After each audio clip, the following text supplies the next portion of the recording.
Bosses like Sikran, Captain of the Sureki, makes you wonder if Blizzard stopped caring about designing, challenging and engaging earlier bosses. This boss has less mechanics than some of the Ataldas trash or even the new War Within Delves. Now let's dissect this boss. So shortly into this fight, the boss will mark 4 players and he will dash through those players and damaging anyone that's in the path of the boss. So you basically want to go onto the side with those 4 players and do not stand anywhere in a raid. Now people who got hit by the boss get a dot and in additionally drop an image of themselves where they stood. So you do not want anyone but those 4 players get hit. Now in another 10-15 seconds there's another debuff called Decimate.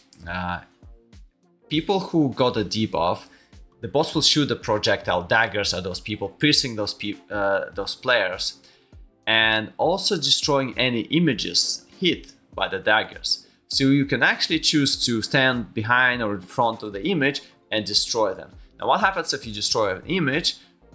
It's a raid-wide dot, so everyone gets a stack of the dot. If you destroy 3, you get 3 stacks. And the images leave the puddles behind, a shadow, puddles underground. So you can see why you eventually will feel quite a big part of the room. Now what happens if you choose not to destroy the images? Well, when the boss reaches 100 energy, he blasts the whole platform with damage, the raid and any images that are still up. So those images get destroyed, dropping a puddle. Now 4 images are not a problem, everyone gets a dot, 4 stacks of dots is not a problem. However, if you did have more than, let's say, 4 images because people got hit by the marks, you might decide, well, maybe clear half of those with the Decimate daggers and half of them let them clear when the boss reaches 100% energy, so that you just don't get a huge nasty dot at the end of it. So yeah, that's one way of adapting to the fight if something nasty does happen.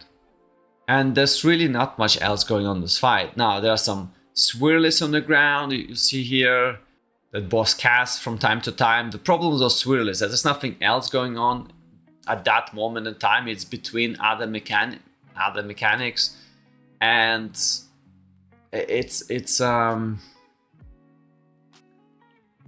yeah, it's not really challenging. Bear in mind, this is an early boss, and this is a raid, and this is a test, and this is currently a raid test. So things can change, and the feedback like this from people who've done the test or even people watching is important for Blizzard, because then they can adjust, they can tune things. Another reason for this boss to be so easy, perhaps they wanna simplify the earlier bosses and focus more effort on the later bosses, so those bosses are actually memorable, and people talk about those. Nobody really needs to remember the first, second or third boss, right? It's kind of, you come in, learn a couple of mechanics, get your loot.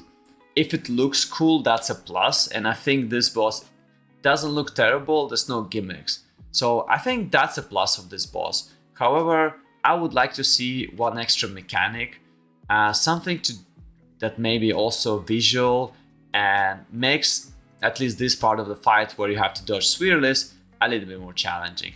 But yeah, other than that, it's pretty easy boss. I don't see Puck struggling with it too much.